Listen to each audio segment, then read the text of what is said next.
Radha Madhava Kunja Vihari Jaya Radha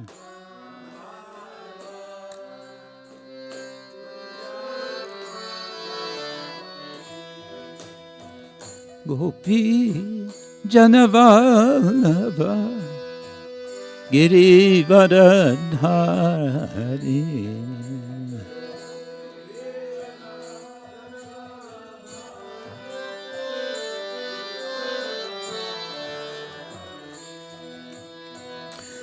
Gopi Janavallabha Girivardhari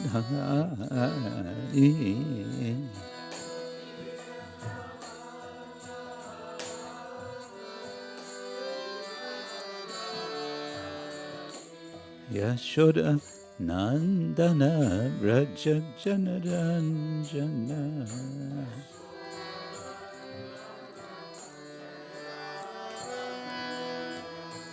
Yashoda Nandana Vraja Jana Ranjana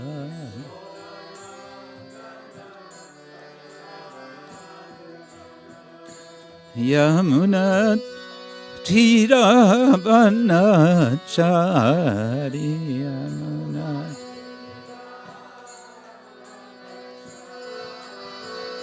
Yamuna Tiravanachari Yamuna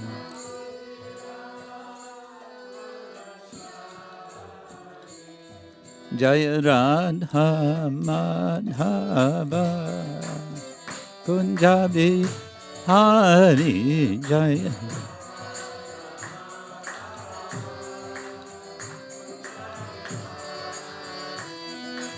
Gopi Jana Vallabha Girivardhari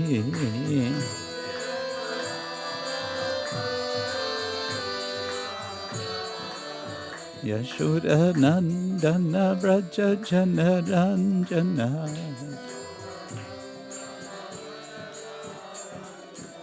Yashoda Nandana Vraja Janaranjana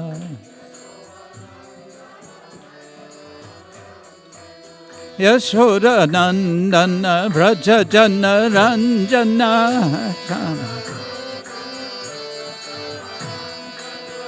Yamuna Tiravanachari Manati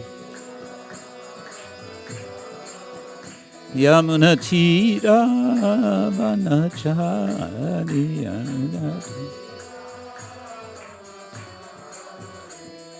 Hare Krishna Hare Krishna Krishna Krishna Hare Hare Hare Rama Hare Rama Rama Rama Hare Hare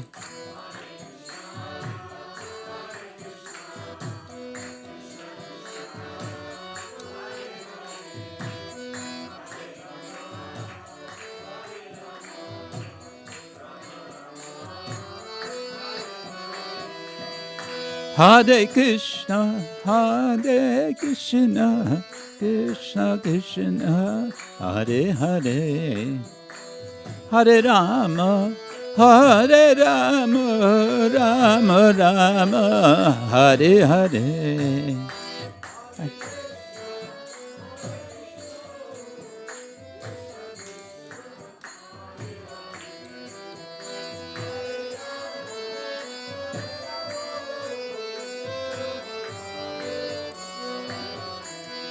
Hare Krishna, Hare Krishna, Krishna Krishna, Hare Hare, Hare Ram, Hare Ram, Ram Ram, Hare Hare.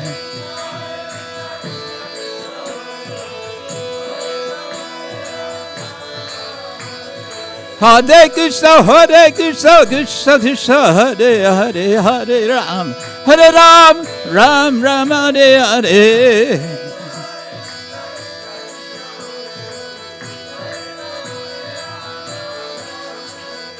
Hare Krishna, Krishna Krishna, Hare Hare, Hare Ram, Ram Ram, Hare Hare.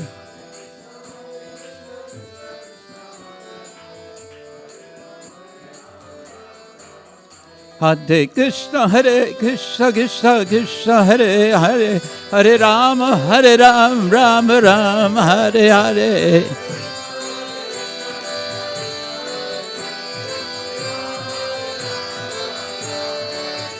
Haribo, Haribo, Haribo, Haribo.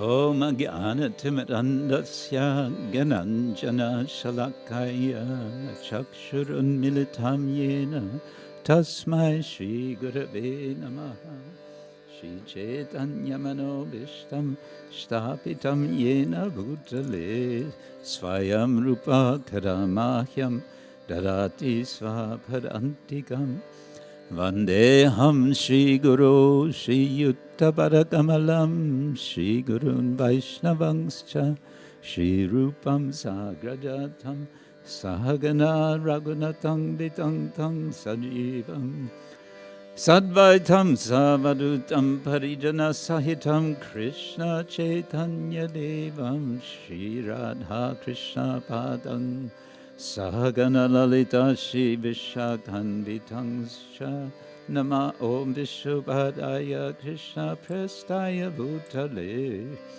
Srimate Bhaktivedanta Swamin Iti Namine Namaste Saraswati Deve Gauravani Pracharine Nirvishesha Shunyavadi Paschatya Deshatarine Vancha Kalpatarubhyascha Kripa Sindhubhya Evacha Patitana Pavanebhyo Vaishnavebhyo Namo Namah.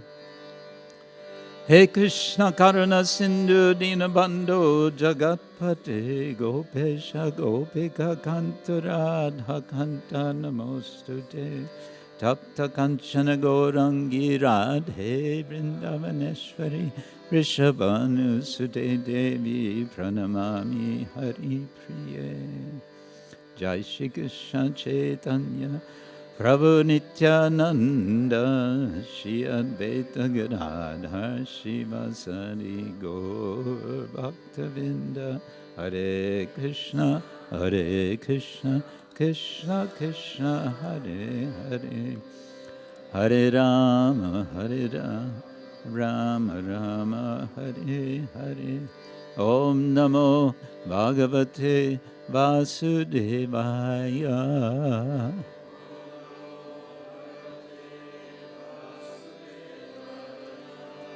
Om Namo Bhagavate Vasudevaya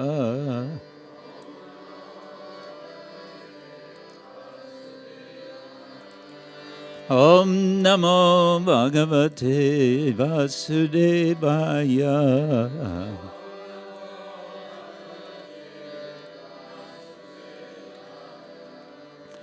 Narayanam Namaskrityam Naram Chaiva Narottamam Deving Saraswating Vyasam Tato Jayamudiraye Nashta Prayeshva Bhadreshu Nityam Bhagavata Sevaya Bhagavat Yuttama Shloke Bhaktir Bhavati Naishtiki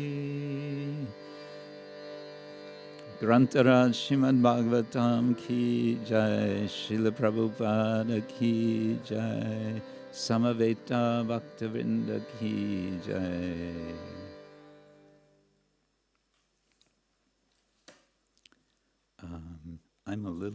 I'm attached to this. I'm become attached to it. Story of Dhruva. Okay.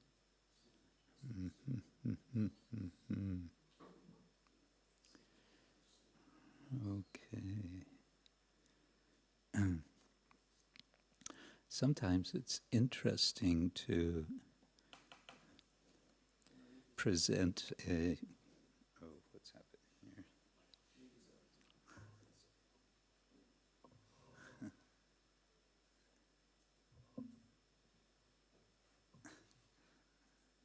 Sometimes it's interesting to give the Bhagavatam class without absolutely any prior preparation, without having read the verse in advance. So that's what's going to happen now. So let's see what happens. Usually I like to prepare, but sometimes it's actually better not to prepare.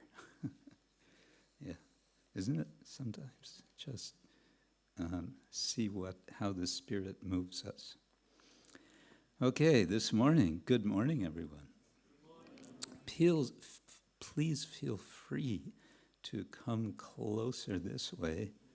I don't bite, and I did take a shower this morning.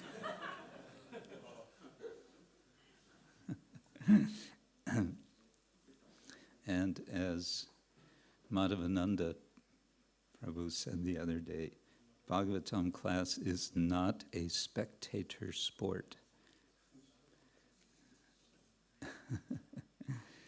Okay, we're reading from Srimad Bhagavatam, Canto 4, Chapter 12, Dhruva Maharaj goes back to Godhead, text number 15. Manyamana idam vishvam. Manyamana idam vishvam. Maya rachitam atmani. Maya rachitam atmani. Avidya rachita swapna. Avidya rachita swapna. Gandharva nagaropamam. Gandharva nagaropamam. Manyamana idam vishvam. Maya rachitam atmani. Avidya rachita swapna. Gandharva nagaropamam.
Manyamana, realizing, idam, this, vishvam, universe, maya, by the external energy, Rachitam, manufactured. Atmani, unto the living entity. Avidya, by illusion. Rachita,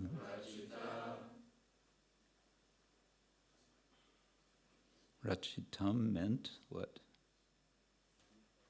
Manufactured. So rachita means manufactured, yes. Swapna, a dream. Gandharva Nagara, phantasmagoria. You have this word in German? Phantasmagoria. Als Fremdwort. Ein Luftschloss, genau. Upamam, like. Translation and purport by His Divine Grace, A.C. Bhaktivedanta Swami, Srila Prabhupada. Translation, Srila Dhruva Maharaj realized that this cosmic manifestation bewilders living entities like a dream or phantasmagoria, because it is a creation of the illusory external energy of the Supreme Lord. Purport, in the deep forest, it sometimes appears that there are big palaces and nice cities. That is technically called Gandharva Nagara. Similarly, in dreams also, we create many false things out of imagination. A self-realized person or a devotee knows well that this material cosmic manifestation is a temporary, illusory representation appearing to be truth. It is like a phantasmagoria. But behind this shadow creation, there is reality, the spiritual world. A devotee is interested in the spiritual world, not its shadow. Since he has realization of the supreme truth, a devotee is not interested in this temporary shadow of truth. This is confirmed in the Bhagavad Gita, Param Drishtva Nivartate. And so ends Srila Prabhupada's purport. How does that verse begin? Vishaya vinivartante niraharasya dehina rasavarjam raso api asya param drishtva nivartate. And this word param can mean supreme. It can also simply mean other. So having seen something else, or having seen the supreme, nivartate, the devotee literally turns around, is not absorbed in matter. Okay, let's look a little at the verse. I like to look at the Sanskrit, so don't mind. And then I think it's good if we back up a little bit, get some context, because that's one of the principles of hermeneutics. We talked a little about hermeneutics a couple of times since I've been here. So we have, first of all, who's this referring to? It's talking about Dhruva Maharaj in the third person. So it's he, Dhruva, what is he doing? Manyamana, he's realizing. That's an interesting word, but I won't try to unpack it. And the rest of the verse is basically an elaboration on the word Vishvam. Vishvam means universe. So he's realizing. What is he realizing? He's realizing something. He's realizing the quality, the characteristic of the universe. Which universe? Idam Vishvam, this universe. And so, what is he realizing about this universe? Well, Maya Rachitam. It's manufactured. Prabhupada likes that word, manufactured. It's manufactured. Sometimes I think he uses the word in the sense of contrived. You know this word, contrived? To contrive something, how would you put it? Wie würde man auf Deutsch sagen? Sort of, it has a sense of artificiality. You kind of put something together artificially. It's not so substantial. Erfinden? Yeah, okay. So it's contrived. How is it contrived? Maya, by Maya, or with Maya, or out of Maya. And then Atmani, well, this would be the locative of Atman, Atma, so, but literally into the self. We have to think about that.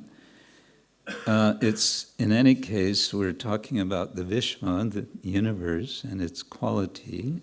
Idam Vishvam is Maya Rachitam, and what else is it? Avidya Rachita Swapna Gandharva Naga Rupamam. This is one, what's called samasa. Samasa means a compound. And compounds are one of the features of Sanskrit that make it especially fun. It makes Sanskrit language fun. It also makes it challenging. I won't go into why that is, but the way you read a compound is from backwards to forwards. What does that mean? So we start with upamam. And you know that this is still related to Vishvam by the ending. Vishvam, upamam. So what is the Vishvam? It's upamam, it's compared. There's a comparison. What is the comparison? It's a comparison with a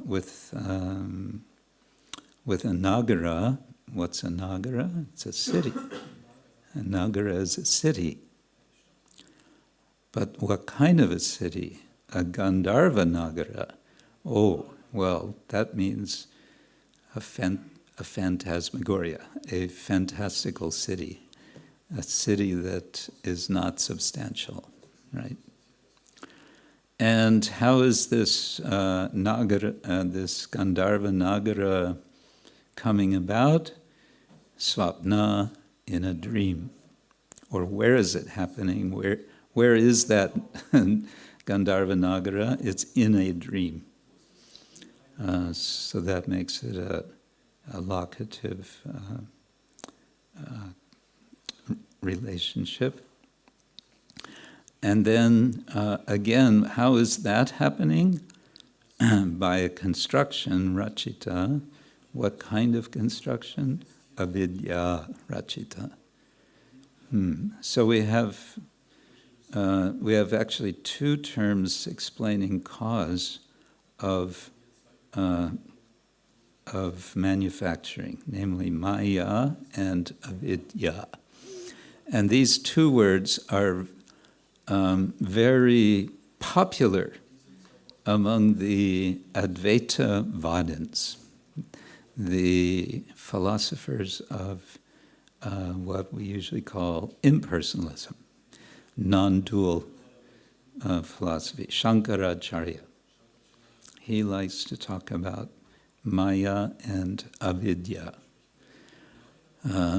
Why does he like to talk about them? Because he likes to say pretty much the same what's being said here. This verse could be taken in a non-dualist way. This whole universe is just illusion.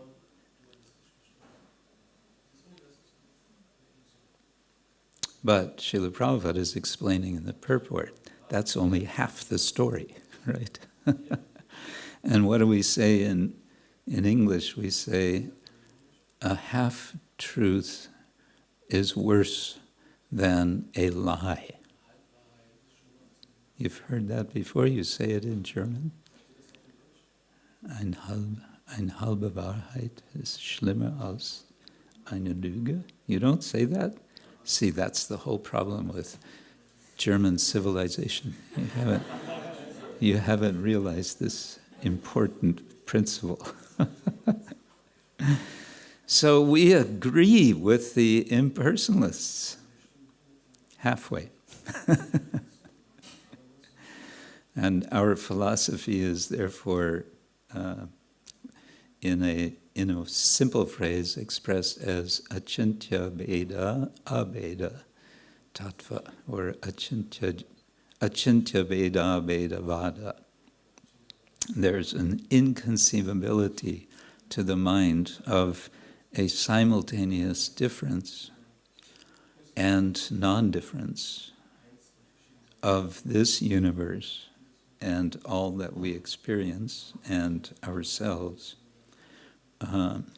with what? With the absolute, with Brahman, if we want to express in an impersonal way, or if we want to get, let's say, more personal, non-different from Paramatma, and then if we want to be most personal, most specifically identifying the source of all, then Bhagavan, who is called Bhagavan. Why? What does Bhagavan mean? Literally. Yeah. Shri Prahlad Lakshmi Nrsimhadev Ki Jai. Possessor, vant, of all opulences, Bhaga. All the pieces of the pie, because a bhaga is also a portion of something is a bhaga. And so, who has all the portions? That's Bhagavan. But his portions, unlike most pies or cakes or what else do we divide up? Pizza, yes. You can tell where devotees' minds are.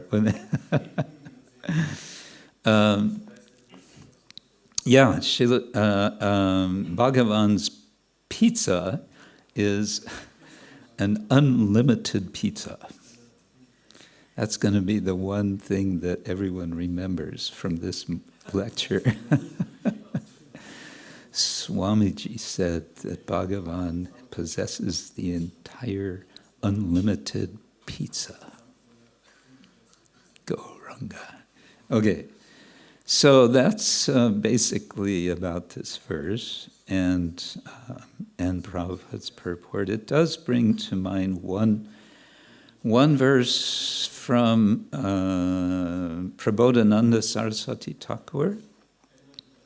Brings to mind Kaivalyam Narakayate Tridasapur Akasha Pushpayate Durdan Tendriya Kala Sarpa Patali Protkata Dangstrayate Vishvam Purna Sukhayate Vidi Mahendras Chakitayate Yat Karunya Kataksha Vibhavavatang tam gorameva stama.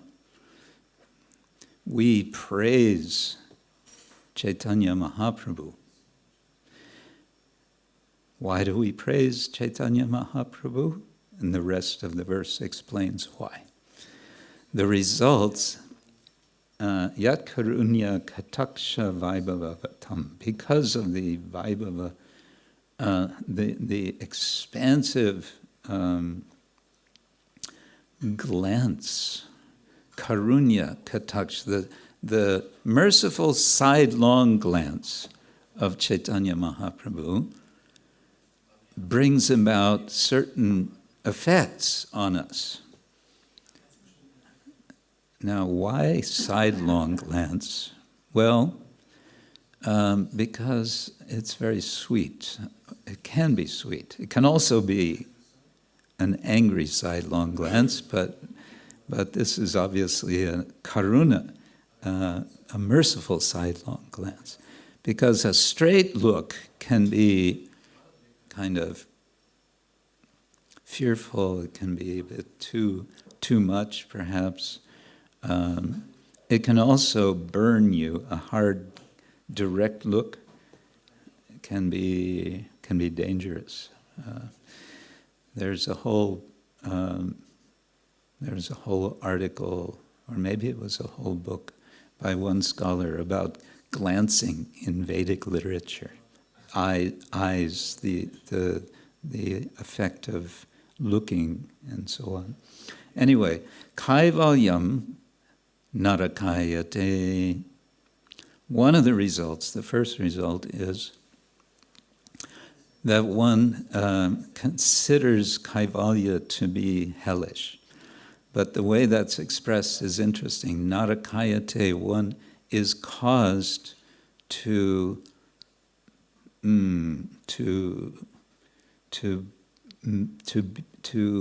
be hell. Hellishness is caught. It's a strange expression. I mean, it's a cool expression, but the way it's done and it's very economical in Sanskrit. Anyway, kaivalyam narakayate. It's a causative verb from a noun, naraka. You know naraka, right? It's where we don't want to go. But it's where Chitraketu didn't mind going. Why did he not mind going to hell?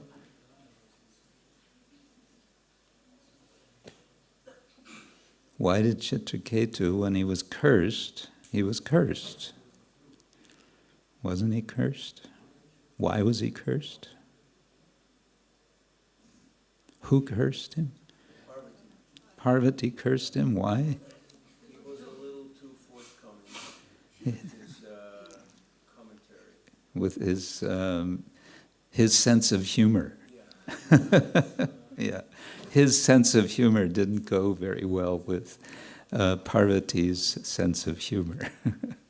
She can exhibit sense of humor as well, no doubt, but it didn't fit at this moment, so she got upset and or she appeared upset and cursed him, and Chitraketu's response was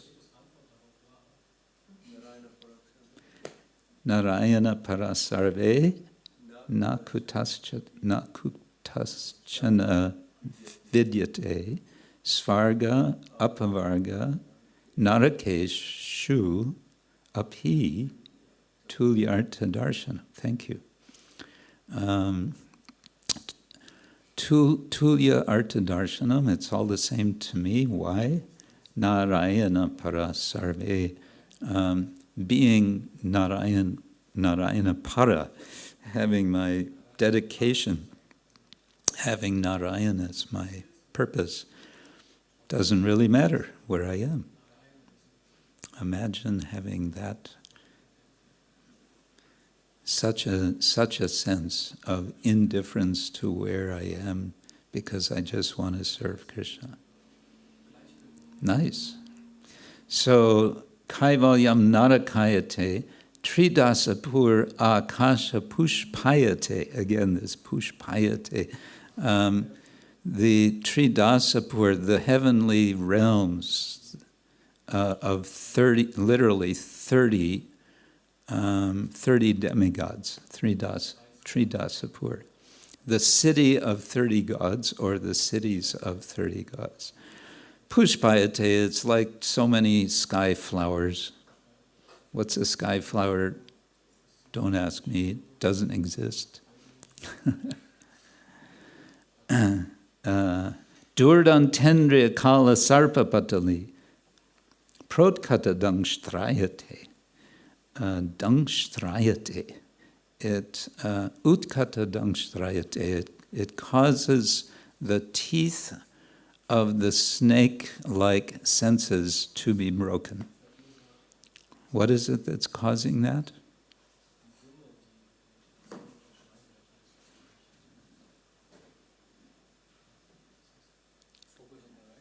No. No. Remember, this is a verse which conclude. What was the concluding line of the verse? That the mercy, karunya, Merciful what? Glance of who? No. Of Lord Chaitanya, yes. Gora. Exactly. So this verse is saying, I offer obeisance, respects, or we offer stamaha to Chaitanya Mahaprabhu, Gora, because his merciful glance has these effects. And what are the effects? First of all, kaivalyam narakayate, then tridasapur akasha pushpayate, and then durdan tendriya kala sarpa patali protkata dangstrayate. So, in other words, the engagement of the senses in devotional service are no longer, the senses are no longer dangerous. Why? Because we engage them in Krishna's service, right? Protkata dangstrayate, Vishvam Purna Sukhayate. The whole universe, Vishvam Purna Sukhayate, it becomes a place of joyfulness. It becomes a happy place. The impersonal vision it's just illusion, it's meaningless, it's maya, it's avidya rachita. So, get away from it, deny it, turn it off, get me out of here, get me off this planet. But the devotee, having received Lord Chaitanya's mercy, says Vishvam Purna Sukhayate, Vidhi Mahendras Chakitayate, and at the same time, this merciful glance makes the devotee feel that Mahendra is like a kita. What is a kita? An insect, yes. Is it also in Hindi? Kita. Kita, yeah. So, just see all these nice effects. Anyway, that came to mind with idam vishvam maya rachitam. And so, as we follow Chaitanya Mahaprabhu and aspire to receive his merciful glance, is the merciful glance of Chaitanya Mahaprabhu something that is earned? Is it something that we earn?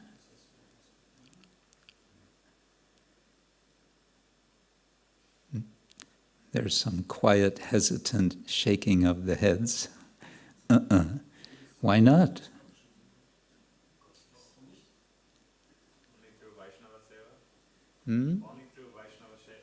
Only this is sort of like, let's see what the speaker considers the right answer now. Let's guess. No, I'm asking you. It's open-ended now. Yes, the price is lolium. Okay, we might want to keep that in mind. What is lolium? Lolium. Intense greed.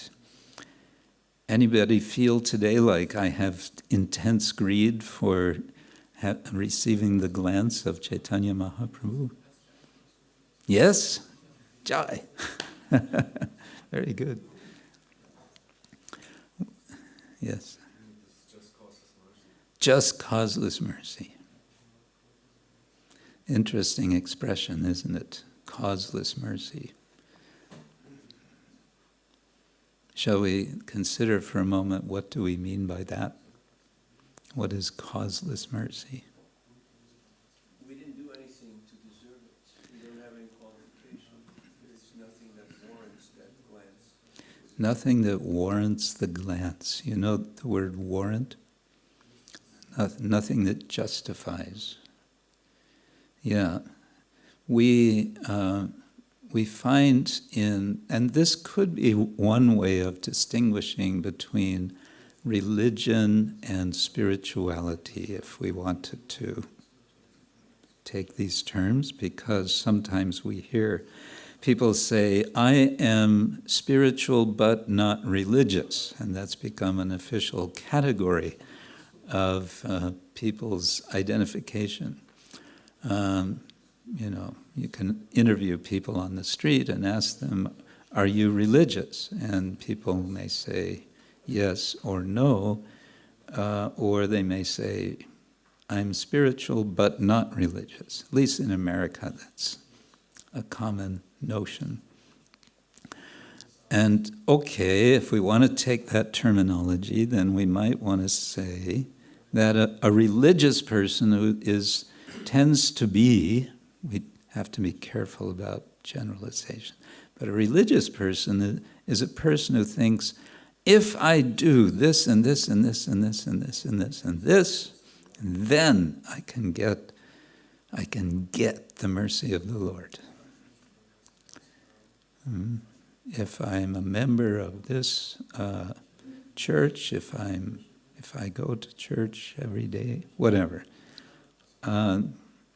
And you could say Bhaktivinoda Thakur would identify the different sorts of religion as being religion based on fear, religion based on hope, religion based on a sense of duty, sort of tamaguna, rajaguna, sattvaguna, and then above that, bhakti. So then we might want to say that on the side of spirituality, what do we have? We have bhakti, and what is bhakti? It's the sense that whatever I do, ultimately it can never add up to receiving the mercy of the Lord. I may always fall short, no matter what I do. But is that a reason to feel discouraged? What do you think? No? Why not? The mercy of Prabhupada or Krishna is unlimited and directed also to the Most Holy. Okay. And still, the Lord is completely independent and therefore could withhold His mercy from us, couldn't He? We can't demand it of Him. Anyway, I'm just thinking about. I'm letting there be a stream of thought on this subject. Let's just briefly come back to the context, and for that, let's go to verse 12. Tam evam shila sampannam. So this is describing Dhruva Maharaj. Brahmanyam dinavatsalam goptaram dharma setunam menire pitarang prajaha. Dhruva Maharaj was endowed with all godly qualities. He was very respectful to the devotees of the Supreme Lord and very kind to the poor and innocent, Dina Vatsalam. And he protected religious principles, Goptaram, Dharma Setunam. The word Setu means what? Bridge, yeah. So it's translated here, Dharma Setu, religious principles. Protect religious principles. With all these qualifications, he was considered to be the direct father of all citizens. Wow, that's interesting. Meni re, he thought. Pitaram praja, he considered himself. So, in other words, he was a perfect leader, perfect king. And then it goes on that he ruled, as a king, he ruled over this planet for how long? 36,000 years. That's a long time. We have in America now preparation for an election for the president, and the term for the president is 4 years. And they're fighting tooth and nail to get this position for 4 years. And they're spending millions, hundreds of millions of dollars to get this position for 4 years in one country, on one little planet, in one little solar system, in one little galaxy of one little universe, which is under the control of one small Brahma who has only 4 heads. 36,000 years is also a short time, if you think about it. He diminished the reactions of pious activities by enjoyment, and by practicing austerities, he diminished inauspicious reactions. Okay. The self-controlled great soul, Dhruva Maharaj, thus passed many, many years favorably executing 3 kinds of worldly activities, namely religiosity, economic development, and satisfaction of all material desires. Thereafter, he handed over the charge of the royal throne to his son, and then he realized, Manyamana idam vishvam maya rachitam atmani avidya rachitam swapna gandharva nagaropamam. So it's suggesting that now he's going to be engaged in the 4th of the 4 Purusha Artas, right? The previous verse says, Tri Varga Opayikam Nitva. He engaged in religiosity, economic development, and satisfaction of the senses. But then what does he do? He gives up his kingdom, and then what does he do? Manyamana idam vishvam. He's realizing something. What is he realizing? Idam vishvam maya rachitam. It's just Maya. So this is describing, in a progressive sense, he's coming to the stage of liberation, mukti, or moksha. Srila Dhruva Maharaj realized that this cosmic manifestation bewilders living entities like a dream or phantasmagoria, because it is a creation of the illusory external energy of the Supreme Lord. And again, Prabhupada in the purport reminds us that's half the story. And so, fortunately, there's another half. This was realized also by Vyasadeva in the beginning of the Bhagavatam. Bhakti yogena manasi samyak pranihite amale apashyat purusham purnam mayam yata apavritam.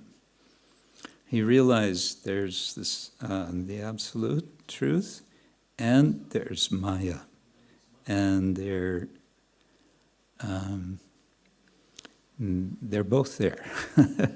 And that realization led him to compose the Bhagavatam out of compassion.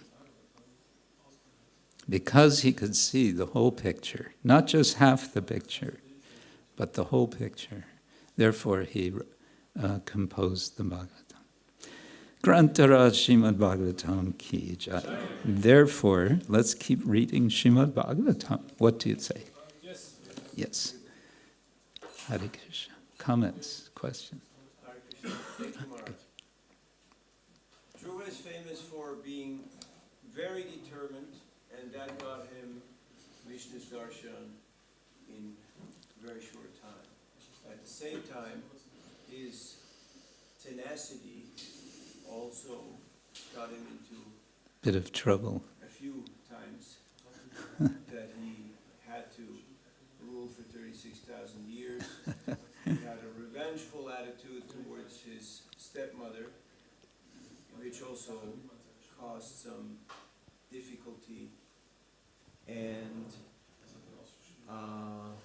he kind of overshot the target when he went after the yakshas.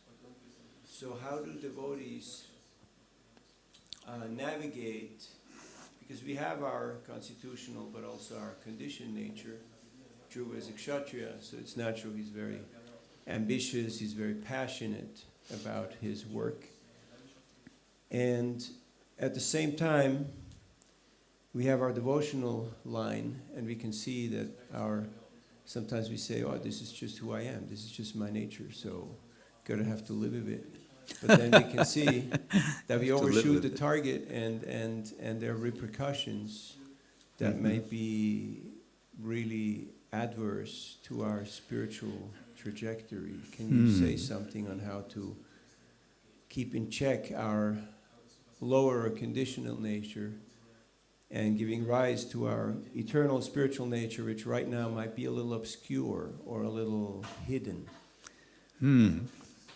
Nice, yes. Well, the short answer I would say is let's keep our ears open to spiritual wisdom. And what I mean by that, because you use this interesting expression, overshooting, there's a technical term in, I think it's called cybernetics, called a servo mechanism. A simple servo mechanism is a thermostat. You know what a thermostat is. It's the thing that regulates the furnace so that it doesn't overheat and it doesn't underheat. And the way it works is it has a temperature-sensitive device, which when it goes above a certain point, turns something off, and when it goes to a certain point, it turns something on. That's as far as my technical understanding goes. So the point here, let's see if this analogy works. Anyway, servo mechanism is sensitive to the environmental conditions. I think that's what I want to say. Now, Dhruva was, because of his kind of overbearing determination, and maybe we can say his rajasic nature, his sensitivity wasn't that great. And so we might want to say he's, in that sense, a negative example. We can learn from Dhruva what not to do in that respect. Sensitivity, well, the extreme case of insensitivity is the psychopath, the person who has absolutely no sense of how he or she affects other people, right? That's a psychopath. And then the opposite extreme is the sadhu. Titikshava karunika surida sarvadehinam. He's so sensitive that he or she is suhrida sarvadehinam. He's the friend of, the good friend, suhrida, of every embodied being, including the wasps that are flying around in this month. Go figure. There goes one now.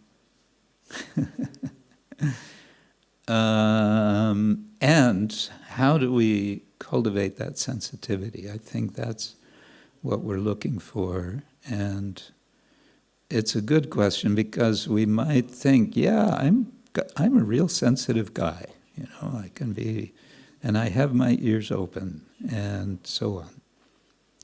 But then again, maybe not. We could say that we want to be sensitive to our own insensitivity when we find ourselves, you know, pushing forward in a way which may be unprofitable to ourselves and to others. Then we have to stop a moment and reset our ears, so to say. And resetting the ears, we were just reading yesterday, Tvam Bhakti Yoga Paribhavita Hritsaroja Ase Srutekshita Pato Nanunata Pungsam. The devotee engaged in Bhakti Yoga, for that person the Lord sits ase, on the heart of the one who is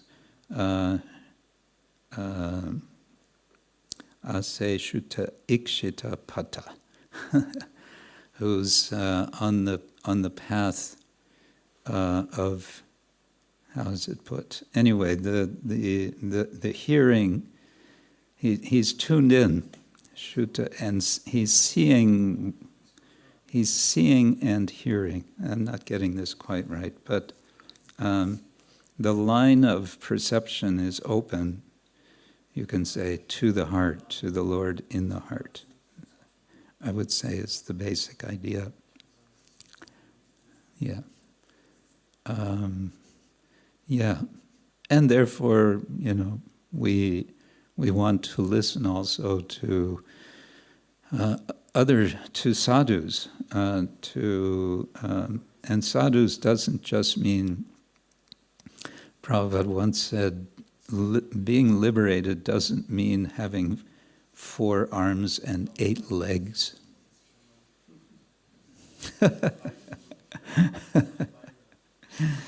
So the devotees who are sincerely engaged in service are sadhus and sadhvis. And a sadhvi is also a sadhu, because the feminine of sadhu is either sadhu or sadhvi, just like Prabhu and Prabhvi. So yeah, we need to, and that of course calls for humility, and where do we get the humility? By observing the humility of others. We are mimetic beings by nature. We imitate others.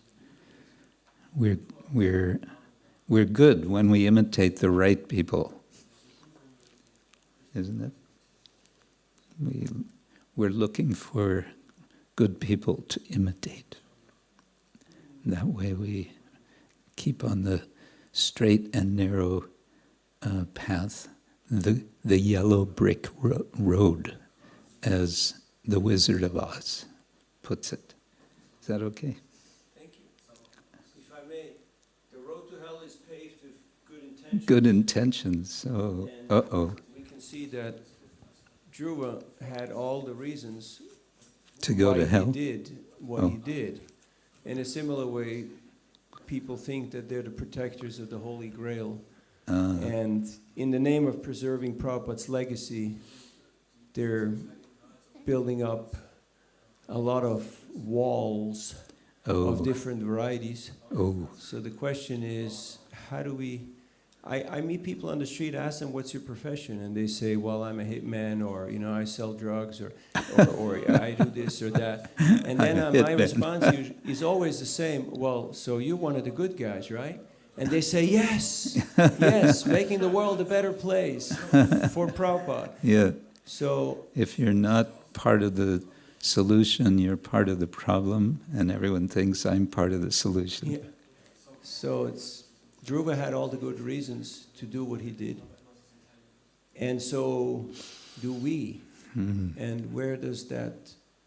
The thermostat How can we be so non-existent. sure?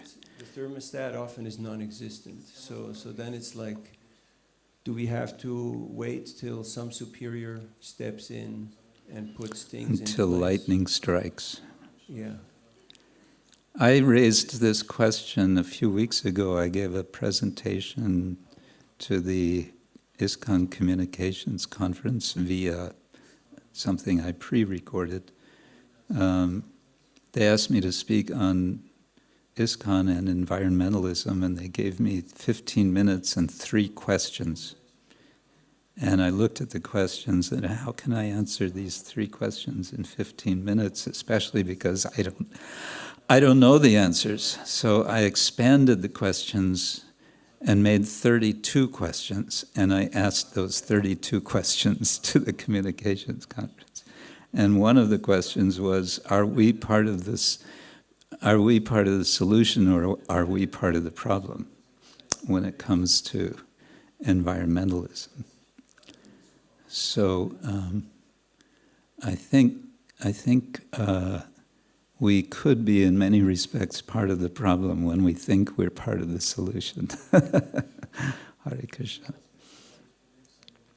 Perhaps we could say the best place, the starting point for a devotee is the feeling, oh my God, I'm actually part of the problem. It's a good starting point. Yeah.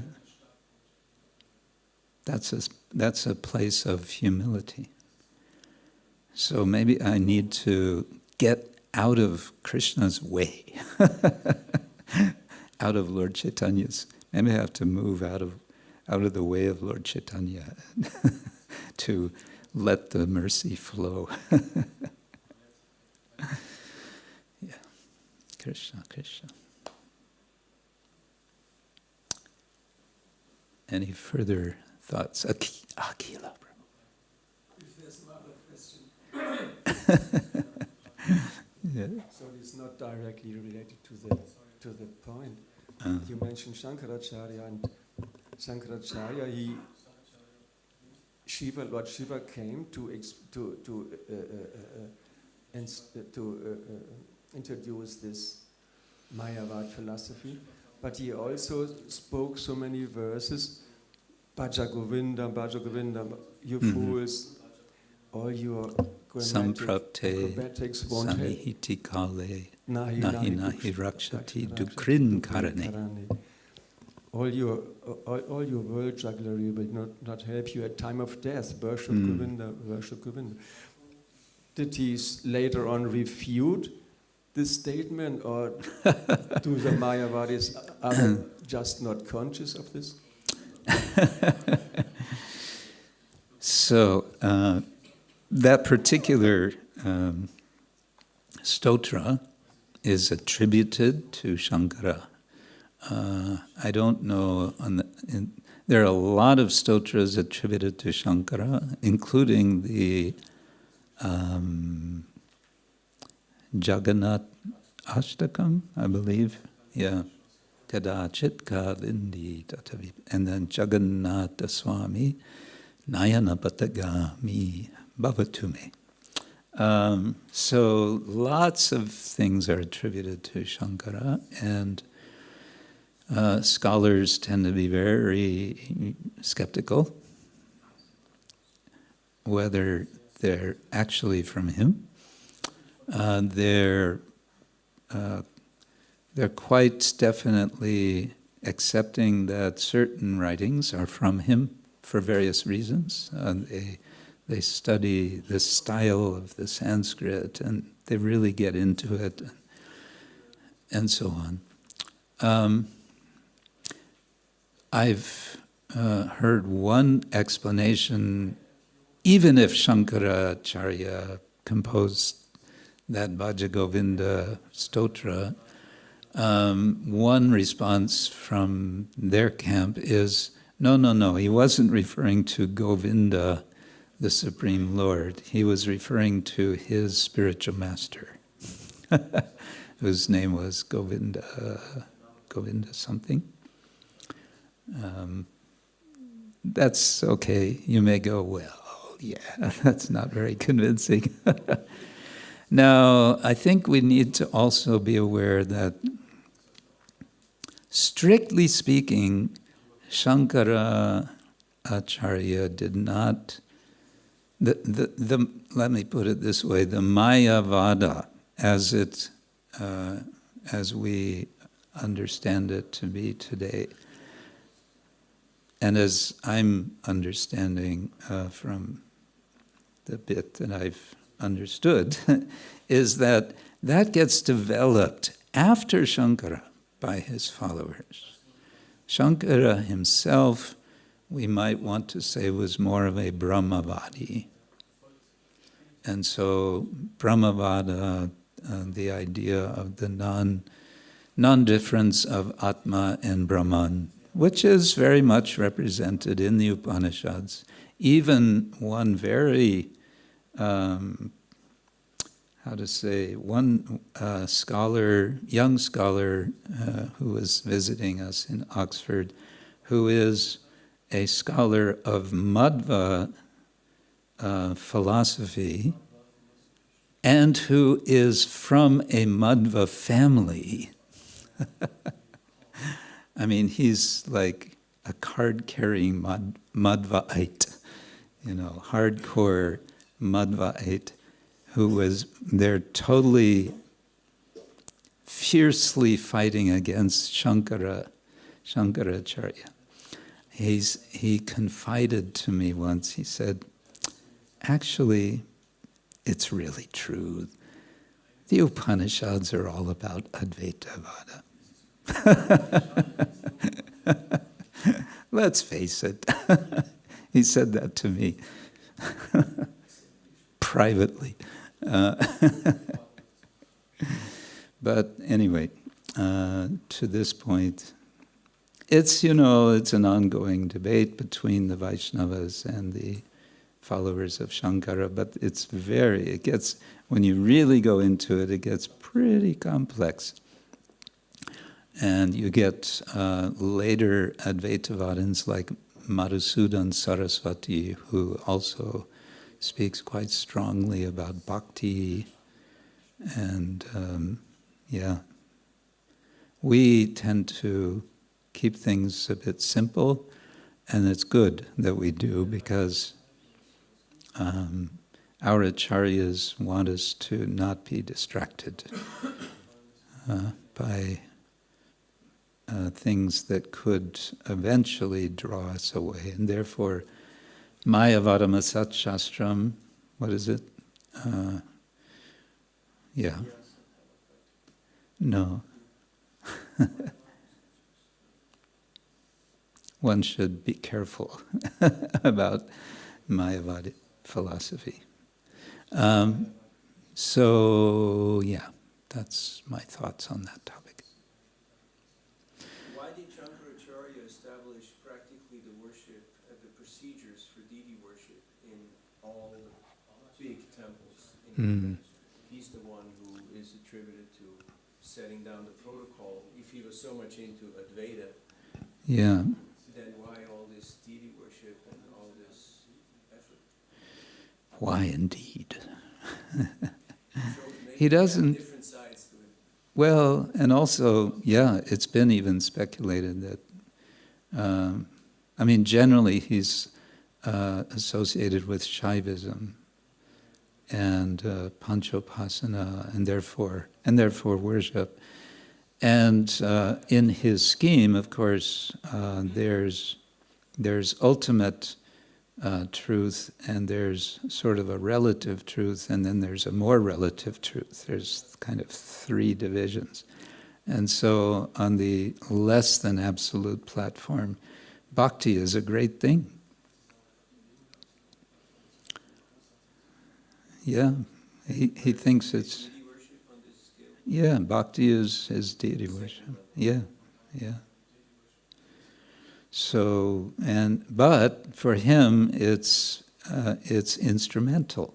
Ultimately, you want to go beyond bhakti. So this is the whole reason that we don't have why we don't celebrate Shankaracharya's appearance day. So let's, I suggest we end there for today. And I want to express my hearty thanks to all the Singhachalam Vasis for hosting the festival that we had, the pre-Janmashtami retreat. And then, of course, you held a wonderful Janmashtami and Srila Prabhupada Vyasa Puja. This was very, very, very sweet. So much that devotees who I invited were saying, let's do it again, let's do it again. And yes, and for tolerating me and tolerating my inactivity the last few days. I look forward to coming back sometime next year. Let's see, Krishna willing. Hare Krishna. Srila Prabhupada ki jai. Ananta Koti Vaishnavinda ki jai. Samaveta Bhaktavinda ki jai. Singhachalam Dhamma ki jai. Shri Palad Lakshmi Nrsingadev ki jai. Shri Panchatattva ki jai. Nitai Gaur Premanande. Hare Krishna.